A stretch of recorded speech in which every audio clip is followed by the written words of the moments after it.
Hi, I'm Jill Rupp from June Taylor. Brighten your day with your favorite beverage or treat and our new Quilt As You Go mug mats.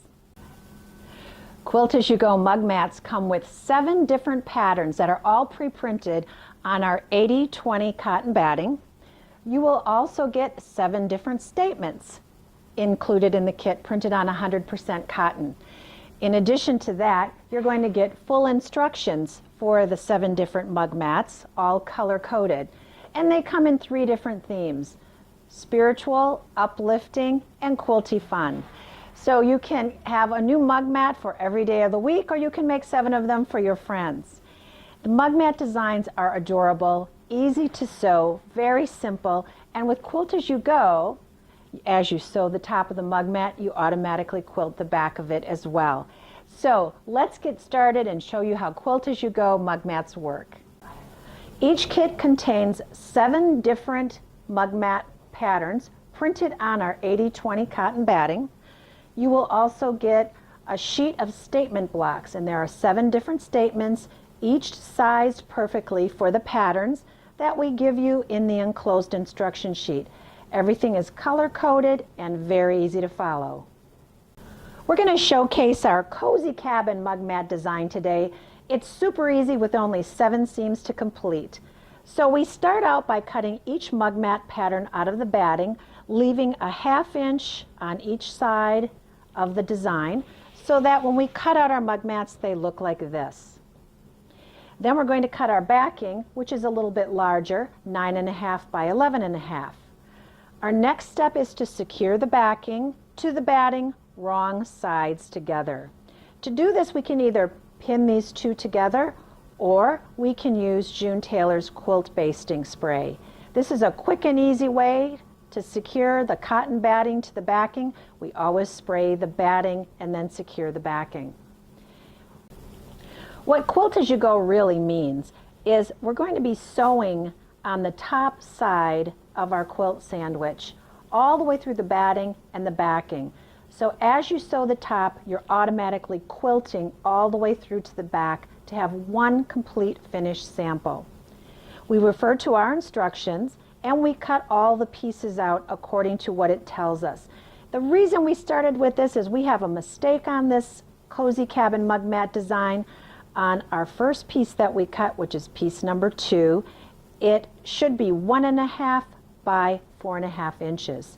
So you want to cut your statement blocks out of the cotton that we're giving you, making sure to follow which statement block to use, and cut all of your individual fabrics so you're ready to sew. Following the numbers on the batting, put your statement block in number 1 and take your rectangle number 2 right sides together over the top of that statement block, always lining up your edges on the blue line of your batting.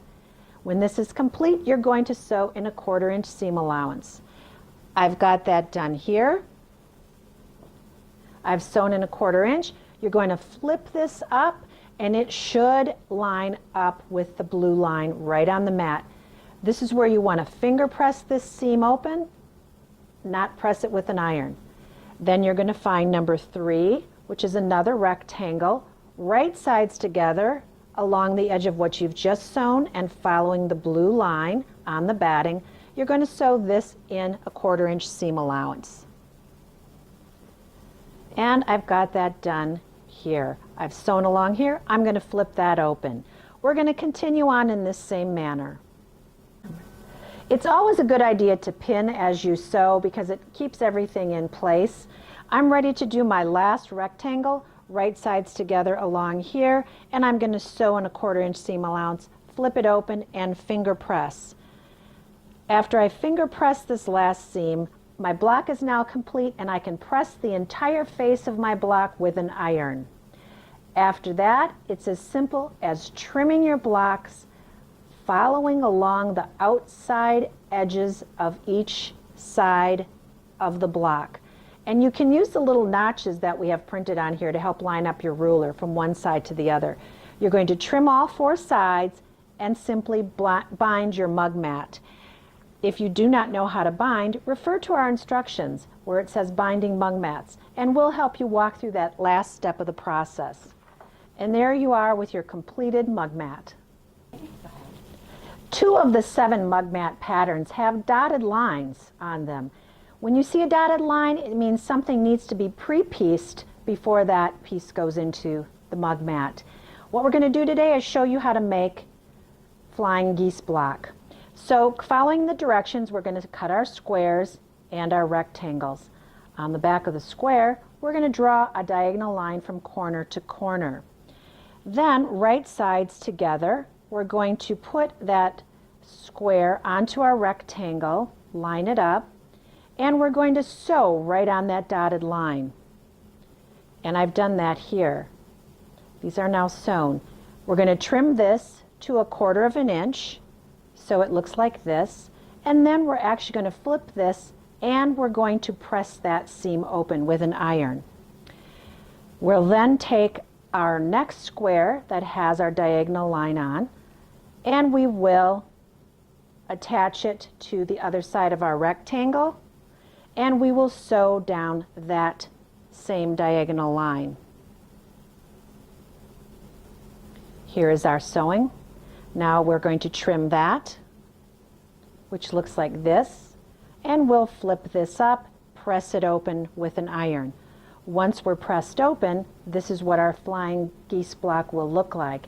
And you can see this is going to get positioned on piece number 2 and on piece number 3. We're going to also use this same set to start out with 4 and 5.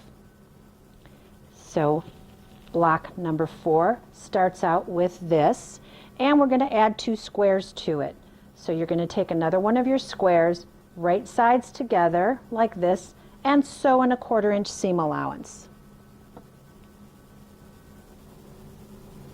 I've got that done here. This will get flipped open and pressed. You're going to take your second square, right sides together, sew in 1/4 inch seam allowance down here. And when that is completed and pressed open, this is what it will look like. Then this whole strip becomes number 4 across here. This will be positioned here, and as we're sewing, it will flip up like this to help create our star. Now we'll assemble this block, showing you how to use the pre-pieced flying geese. Our statement block number 1 goes here, and again you can pin this into place. 2 is one of the flying geese that we had already prepared. Right sides together, sew in 1/4 inch seam allowance like this. And I've already done that here. So you can see my 1/4 inch, flip this open and finger press this. Then we're going to take another flying geese block, and what we're going to do is put that onto the seam line, sew in 1/4 inch, and then that will be flipped open and pressed as well. That looks like this when all is done. And again, I've got these pinned in place, and remember, I'm automatically quilting right on the back.